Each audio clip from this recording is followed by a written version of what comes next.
For the broader investment community, I have been meeting with the world's leading asset owners here and all throughout the year. And I would say they are looking to diversify away from U.S. assets. And I would kind of describe it as quiet quitting of U.S. bonds. I don't think there's going to be a massive announcement. I just think they're going to look for opportunities to diversify away. From a short-term perspective, what happened last night? Because you asked about last night, I want to follow up on that. Sure. I mean, it's called Sell USA because we had the dollar sell off, the bond market sell off, and equities. That's not a good day in the U.S. markets when that happens. A day doesn't make a trend, so we have to see how that plays out. If it continues, this administration will get it back on track. Why do I think that? There's a lot of reasons, but a main one would be U.S. voters care more about lower rates than Arctic security, I think. I haven't polled that, but that would be my guess.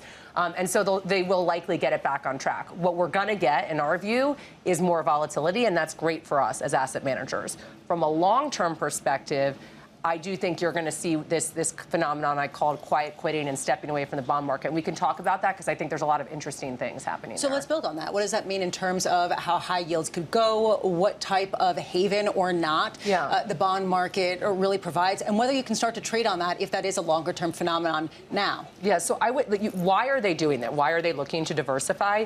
There's a push factor, and I think there's a pull factor. The push factor has been pretty well reported on, which is the fact that they're overexposed to the U.S. because the U.S. has outperformed for a long time. We're highly indebted, and this is a fixed income comment. We're highly indebted. The currency people think could be weak, and we have a lot of policy uncertainty. So that's what would make people kind of want to move on. The pull factor, which people talk less about, but I think is super compelling, is that global diversification in fixed income markets is actually valuable for the first time in a long time. So John talked about, I think you said this on air, but we were talking about the fact that people sold treasuries. They also sold JGBs. That is true. Now, that caused spreads to widen out. Actually, at the very longest end, up to 50, 60 basis points. This is the highest yield we've had in Japanese bonds in my whole career. So I actually think the overnight selling of U.S. Treasuries was to buy some of these JGBs. I know that because that's what TCW has done over the last 24 hours. We came in our global portfolios.